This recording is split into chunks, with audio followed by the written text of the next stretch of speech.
마태복음 28장 11절에서 15절까지의 말씀입니다. 마태복음 28장 11절에서 15절까지의 말씀, 신약성경 52면에 있습니다. 우리 함께 교도하시겠습니다. 여자들이 갈 때 경비병 중 몇이 성에 들어가 모든 된 일을 제사장들에게 알리니 그들이 장로들과 함께 모여 의논하고 군인들에게 돈을 많이 주며 이르되 너희는 말하기를 그의 제자들이 밤에 와서 우리가 잘 때에 그를 도둑질하여 갔다 하라. 만일 이 말이 총독에게 들리면 우리가 권하여 너희로 근심하지 않게 하리라 하니 함께요. 군인들이 돈을 받고 가르친 대로 하였으니 이 말이 오늘날까지 유대인 가운데 두루 퍼지니라. 아멘. 아멘. 네, 오늘은 우리 기독교 절기 중에 가장 기쁜 날입니다. 어떻게 본다면 성탄절보다 더 기쁘고 또 더 우리가 기쁨으로 하루를 누릴 수 있는 주일, 부활주일입니다. 우리가 주일을 왜 주일로 지킵니까? 예수 그리스도의 부활을 우리가 기념하고 또 그 부활의 은혜가 크기 때문에 우리가 주일로 지키는 것이죠. 그래서 매 주일마다 사실은 우리가 부활하신 예수 그리스도를 기뻐하고 찬양해야 합니다.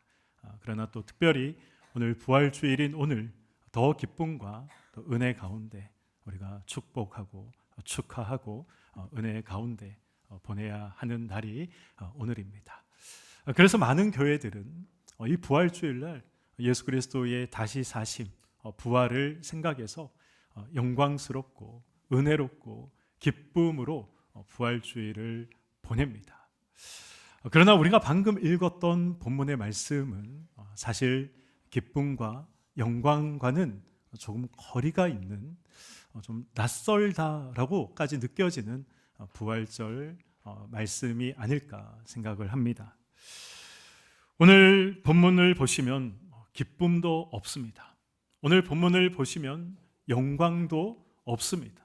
오히려 오늘 본문에는 음모가 등장하고 거짓이 등장하고 있습니다. 돈이 오가고 있죠. 하지만 저는 오늘 이 본문 말씀이야말로 부활의 역사적 사실을 가장 선명하게 그리고 가장 확실하게 나타내고 있는 말씀이 아닐까 생각을 합니다. 왜 그렇습니까? 짝퉁이 왜 존재하죠? 짝퉁. 진품이 있기 때문에 짝퉁이 존재하지 않습니까? 거짓말이 존재하는 이유가 무엇입니까? 진실이 있기 때문에 거짓이 존재합니다. 진실이 존재하지 않으면 거짓도 존재할 수 없는 것이죠. 세상이 덮고자 하는 그러한 분명한 진실, 성경이 말씀하고 있는 분명한 진실이 무엇입니까? 예수께서 부활하셨다는 것입니다. 우리가 이 부활을 생각하면 부활을 믿느냐 믿지 않느냐, 우리가 사실 믿음의 문제로만 부활을 생각할 때가 종종 있습니다. 그러나 오늘 본문은 저와 여러분들에게 더 깊은 질문을 하고 있습니다. 너희들은 부활의 진실 앞에 어떻게 반응하고 있느냐? 이것을 저와 여러분들에게 오늘 성경은 질문하고 있는 것이죠. 오늘 본문 11절 말씀을 보겠습니다. 여자들이 갈 때 경비병 중 몇이 성에 들어가 모든 된 일을 대제사장들에게 알리니. 11절을 보시면 두 부류의 사람이 등장하고 있죠. 여자들이 등장하고 있고 경비병들이 등장하고 있습니다. 여자들과 경비병들은 같은 날 아침 같은 장소에서 같은 사건을 목격했습니다. 함께 같이 비어있는 빈 무덤을 그들이 보았던 것이죠. 그런데 이들이 향한 발걸음은 전혀 다른 방향이었습니다. 8절을 보시면 이렇게 말씀하고 있습니다. 여자들이 무서움과 큰 기쁨으로 빨리 무덤을 떠나 제자들에게 알리려고 다름질할세. 이 여인들은 예수께서 부활하셨다는 사실, 복음이죠. 이 복음을 제자들에게 전하기 위해서 달려나갔습니다. 그런데 반대로 경비병들은 어디로 갔습니까? 대제사장들에게 갔습니다. 여기서 우리가 놓치지 말아야 하는 것은 이 경비병들이 대제사장에게 가서 무엇을 보고했는가, 무엇을 말했는가 하는 것입니다.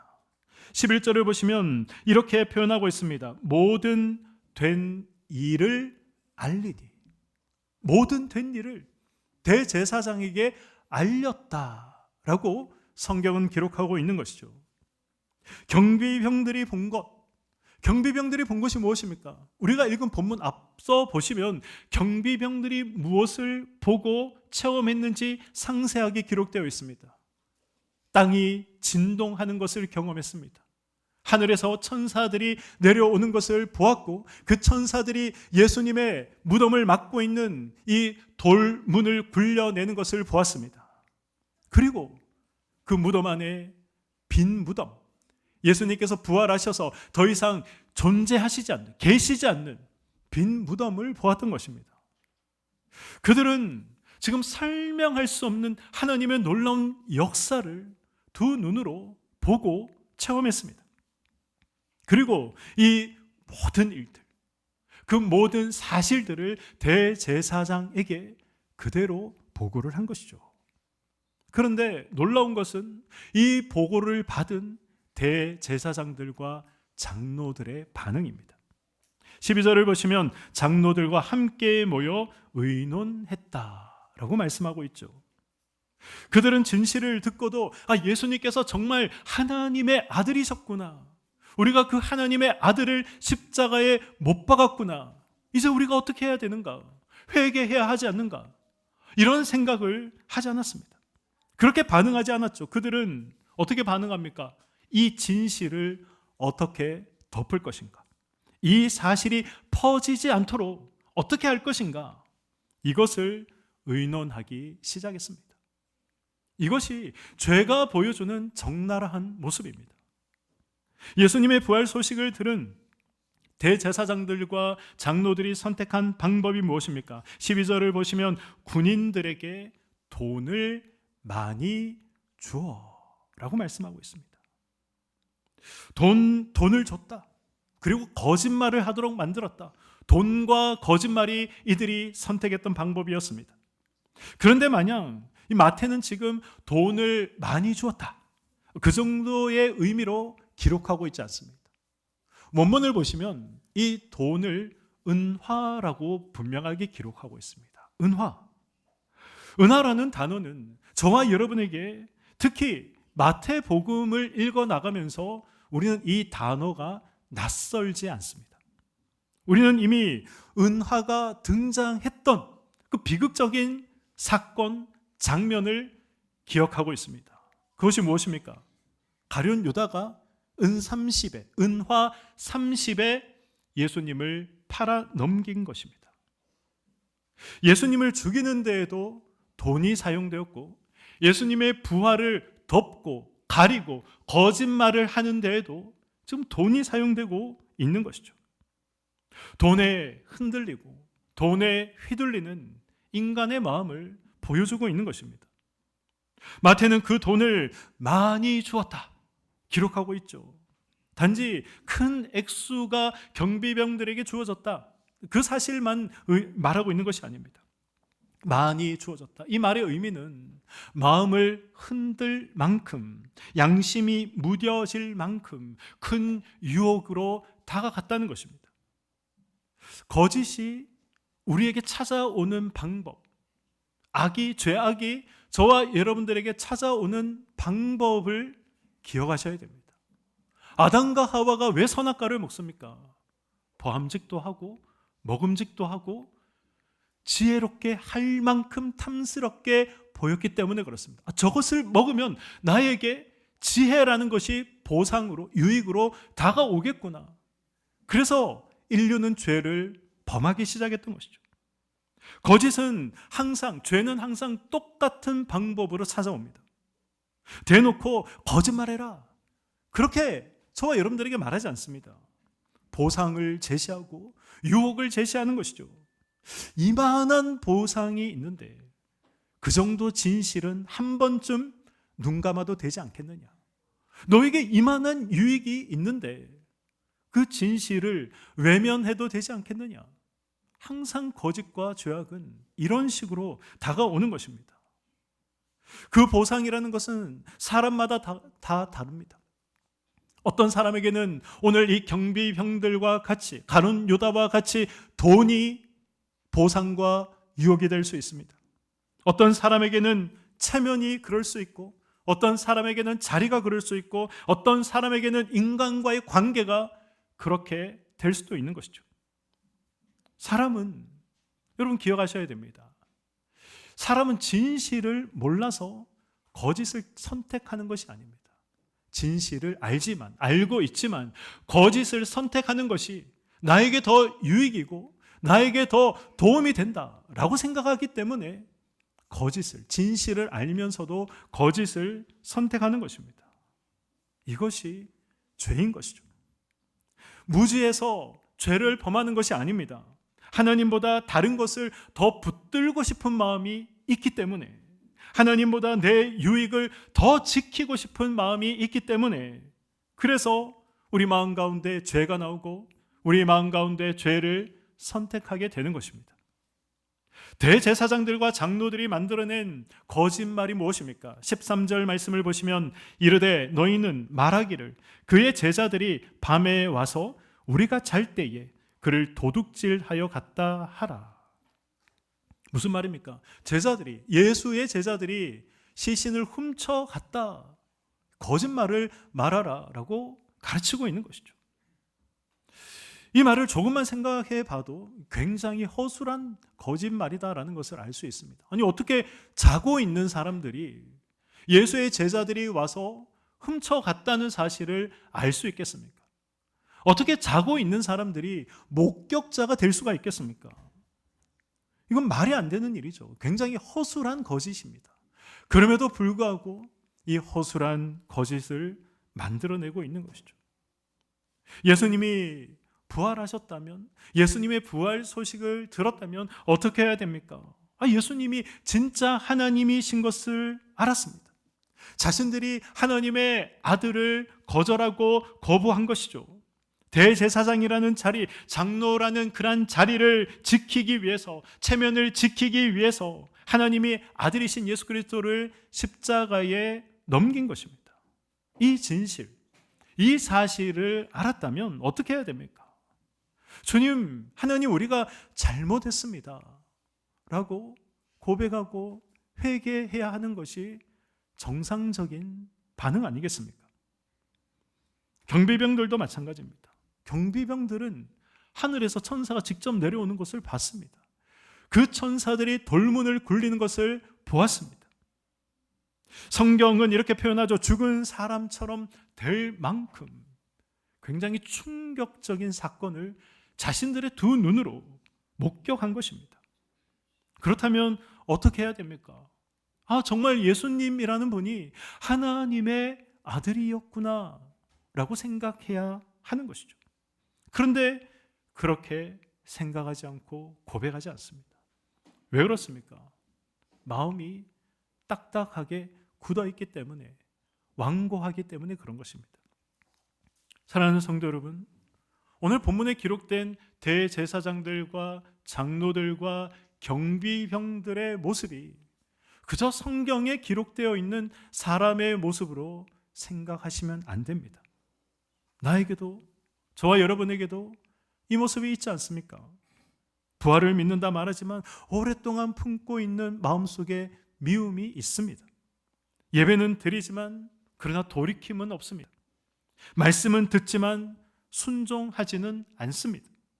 은혜는 받고 싶은 마음이 있지만 그러나 자기 자아를 내려놓지 않습니다.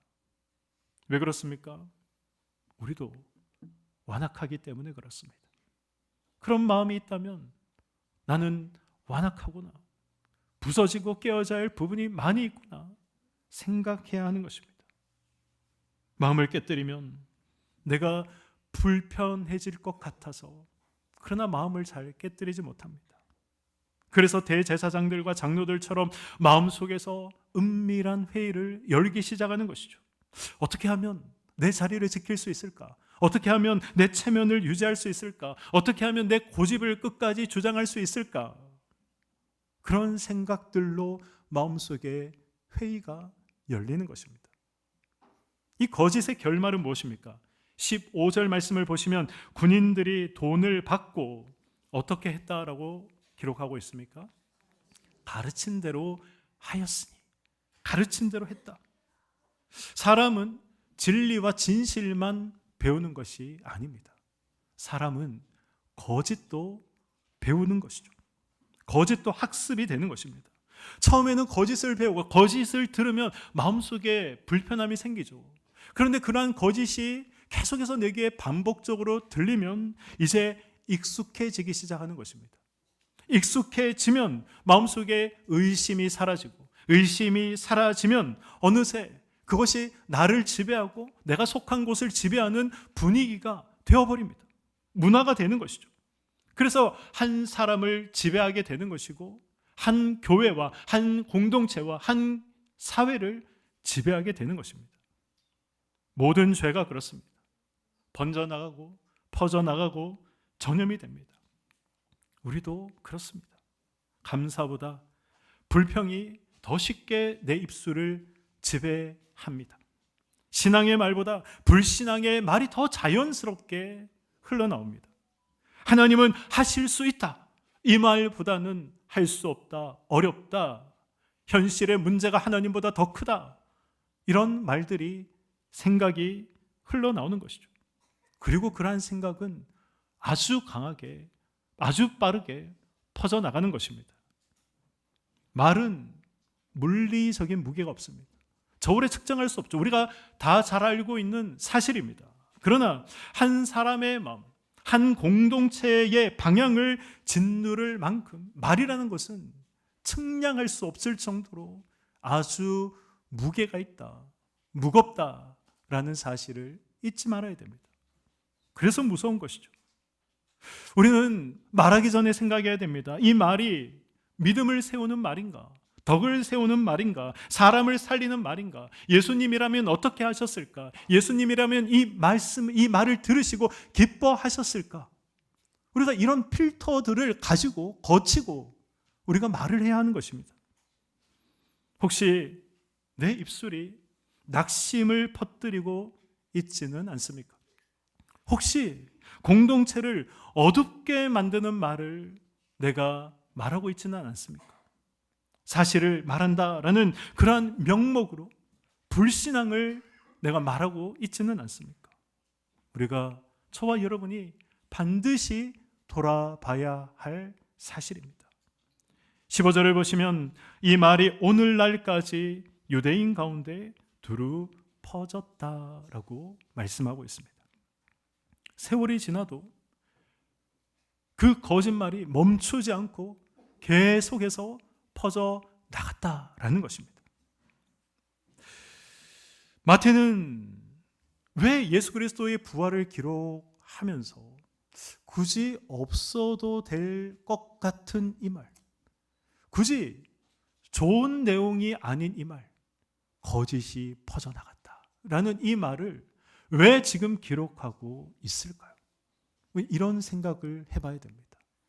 왜 마태는 그 거짓말이 오늘날까지 이어지고 있다라는 사실을 말씀하고 있습니까? 마태복음은 예수님께서 부활하신 후에 30년 혹은 40년 후에 기록되어진 말씀입니다.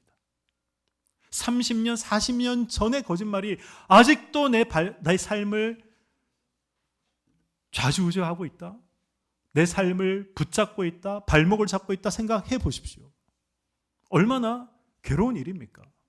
왜 이런 일을 마태는 기록하고 있습니까? 이유는 하나입니다. 부활의 진실이 너무나도 강력했기 때문에 그렇습니다.